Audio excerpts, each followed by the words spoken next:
Saturday, February 28th, Omloop Nieuwsblad, the official launch of the Cobble Classic season.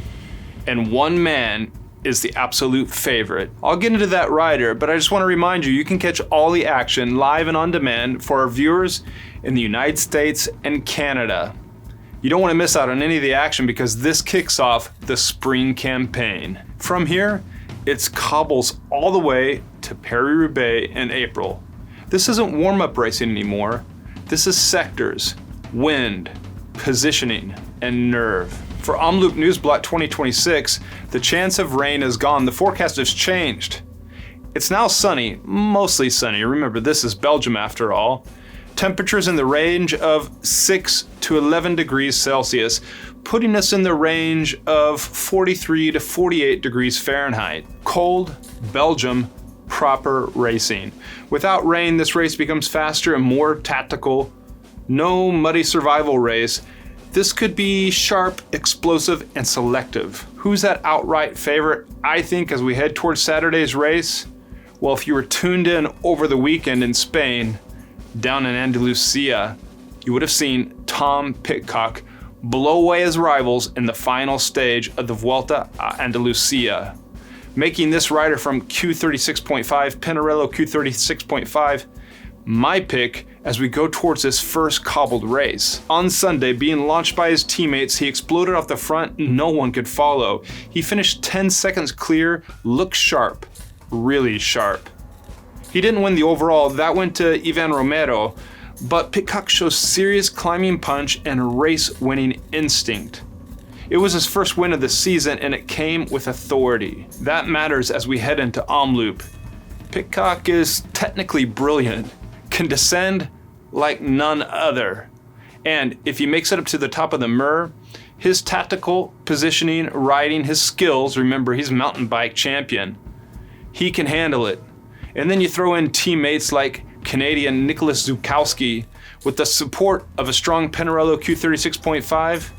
He has momentum, and momentum's everything as we head towards the opening weekend of the Classic season. And I just want to pause for a moment and talk about the racing we had over the last week, because not only was it Pidcock picking up that final stage win, the overall going to Ivan Romeo, a young upcoming Spaniard, but we also saw Mexican Isaac Del Toro in the Emirates picking up the UAE Tour overall victory.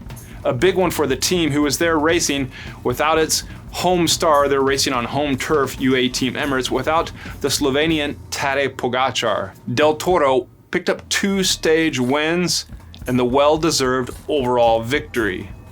Now let's get back up to the European continent, and over in Portugal at the Volta ao Algarve, well, who was it who won? You might not have recognized him because he's in new team colors, riding now for Lidl Trek.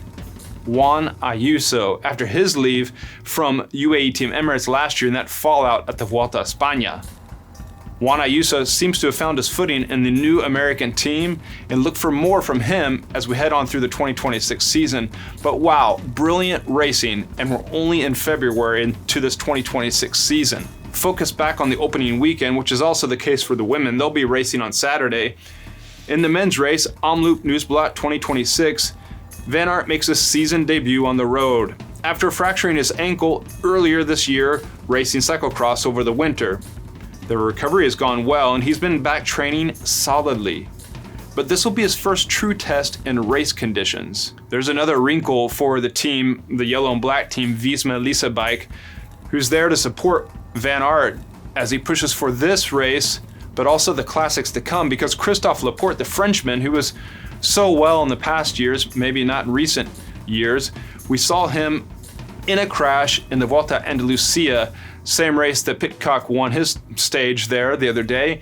Well, his status is unknown as we head towards the opening weekend, and that can mean Van Aert with less team support, although the team assures us he should be okay. However, that potentially weakens Visma's classic support depth heading into the opening weekend. Van Aert is still Van Aert, but this isn't the smoothest runway into Omloop.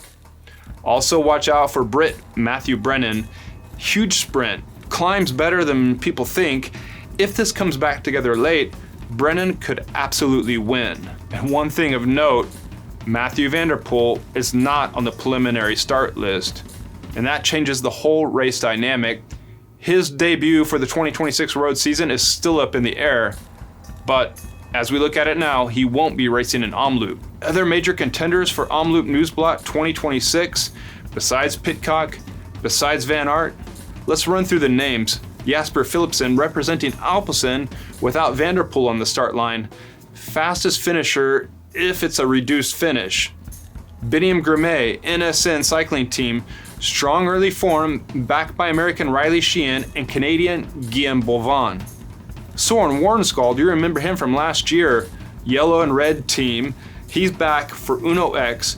He won from the sprint last year, though this year's route is tougher, more selective. Jordi Mayus, Red Bull Bora Hansgrohe, big engine, big sprint. Representing UAE Team Emirates, not Tadej Pogacar, Tim Wellens, who will want to fly the colors strongly for the team after a strong opening season, especially in its home race, the UAE Tour with Isaac Del Toro. We saw him riding well in Andalusia.